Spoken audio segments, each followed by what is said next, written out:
Kabayan, kumusta? Anong balita sa inyo?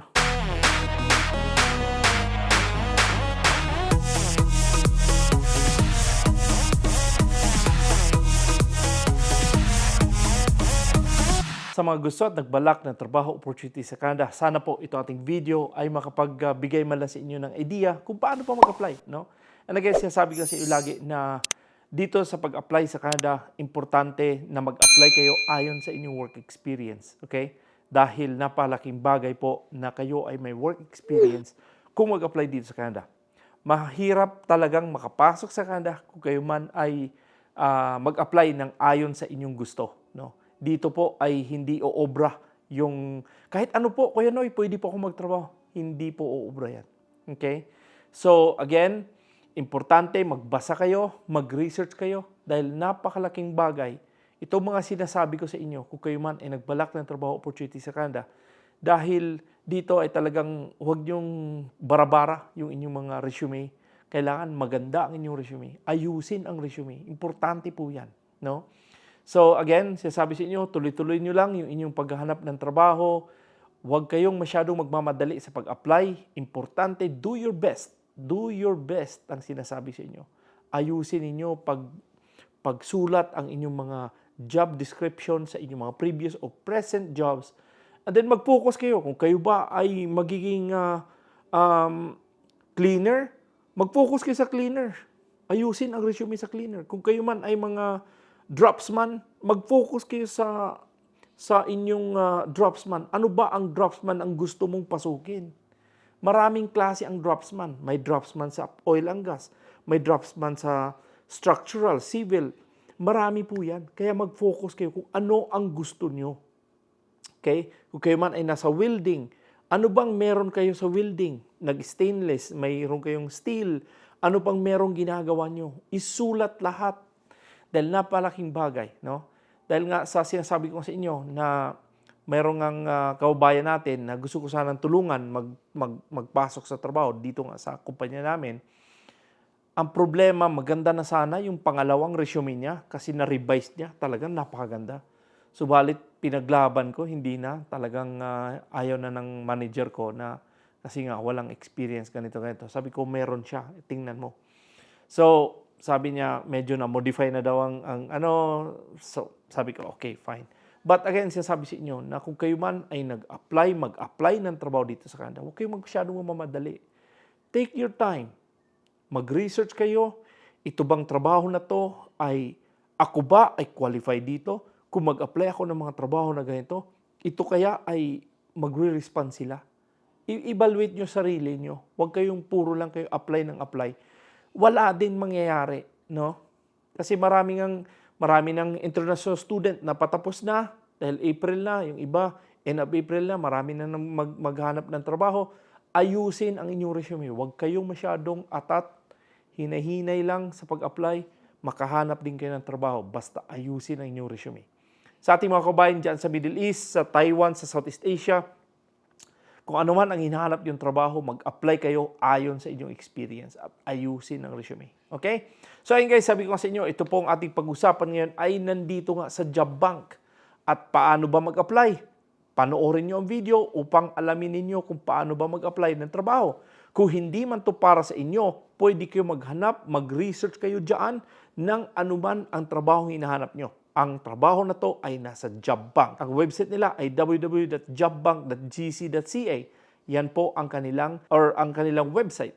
So puntahan ninyo dahil ito po ay nakapost doon. Sana po ay makahanap kayo ng trabaho na para sa inyo. Okay? So again, halika, tingnan natin sa Job Bank. So yun guys, sabi ko sa inyo, ito po ay nasa Job Bank at sana po ay ma-search niyo itong trabaho na to at ito po ay 5 kataong kinakailangan. Kung kayo man ay mga truck driver sa long haul, kayo po ay pwedeng mag-apply dito.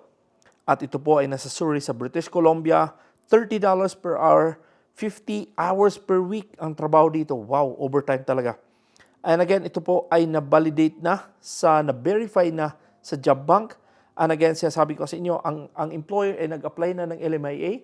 Ang LMIA ay para po ito sa mga temporary foreign workers. Ang mga Canadian at permanent resident, able lang po silang mag-apply. Hindi po sila bigyan ng LMIA dahil hindi naman para sa mga permanent at Canadian ang LMIA. Okay? Ito po ay mga temporary foreign workers lang. So ngayon, ito po yung kanilang overview. Again, ito po yung English. Ang education dito, secondary, high school graduate lang kayo. At kailangan talaga ang experience. Isang asset talaga. Importante mayroon kayong experience. No? At ang kanilang task and responsibilities dito, importante na kung kayo man ay mayroong klaseng ganitong task, kopyahin nyo at ilagay nyo sa inyong resume. Para at least talagang ito naman ay ginagawa naman bilang isang truck driver. Di ba? So wag nyo na pahirapan sarili nyo. Kopyahin nyo to at ilagay nyo sa inyong resume. So again, ito po ang kanilang kinakailangan. May credential, certificate, license, membership, and courses. Of course, meron kayong air brake, endorsement, driver's license, class 1 or class A. At again, ang kanilang work condition, physical capabilities, repetitive task lang po ito. At setting, no? Talagang upo-upo lang.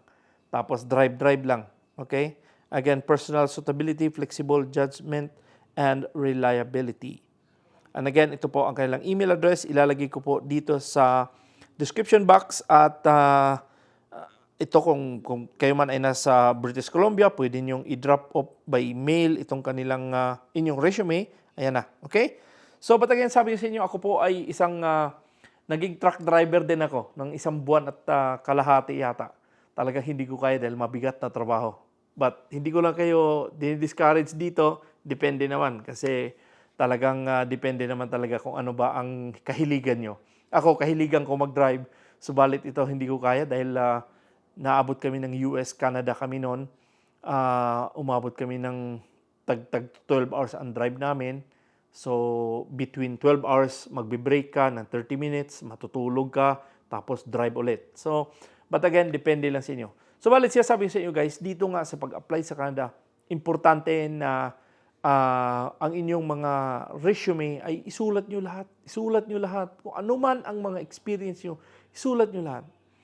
Dahil nga ang mga employer ay nagbabasa po yan, hindi po yan sila pagtingin lang na hindi po. Kailangan talaga, nagbabasa sila. Same thing din sa kumpanya namin, ang daming nag-a-apply. Siguro mga 15 katao nag-a-apply dyan. 3 ka Pilipino ang nag-apply. Binunot ko yung mga Pilipino para sana makapasok sa kumpanya. Subalit talagang kahit anong sabi kong ito sila.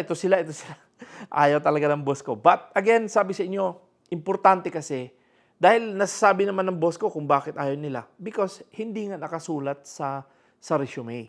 No? Kung nakasulat lang sana ang kanilang mga job description na hinahanap namin sa kumpanya namin, talagang panalo yun sana. Kaso lang, ang layo talaga ng kanilang mga pinangsulat. Kaya nga sinasabi sa inyo, itong task and responsibilities, kopyahin nyo at ilagay sa resume. Dahil anuman ang inyong hinahanap na trabaho bilang isang truck driver, ito pong task and responsibilities, paulit-ulit lang to, same pa rin yan, ilagay mo sa resume. Imposible yan, hindi magre-respond sa inyo ang mga employer. Subukan nyo lang. Di ba? As again, sabi sa inyo, ito pong aking mga pinagsasabi dito dahil ito ay based sa aking experience na ako ay naghanap ng trabaho.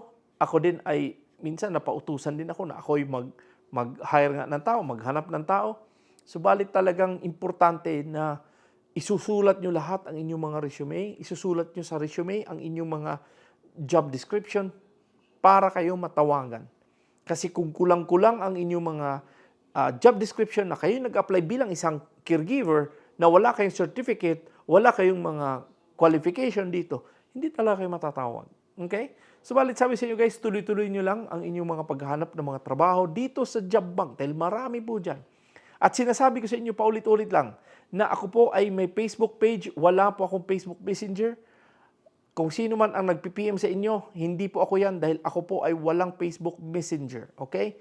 So, and again, hindi rin po ako affiliate ng mga agents sa Pilipinas. Wala po akong immigration consultant. Hindi po ako immigration consultant. Ako po ay isang vlogger lang. Lilinawin ko lang sa inyo. Okay?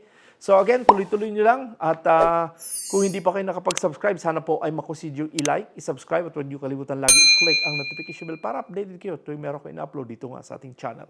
At pwede nyo i-share to ating video sa inyong mga social media platform para at least naman merong iba na qualify pala sila sa trabaho dito at makatulong din tayo sa kapwa. Subalit siya sabi sa inyo guys, talagang salamat sa inyong pagsubaybay sa aking YouTube channel. At abang-abang na kayo, marami pa akong mga videos dito. Okay? So ganoon pa mga guys, maraming salamat ulit sa inyong panonood at subaybay sa aking channel. Ako pala si Noy Tebs. God bless and a beautiful day.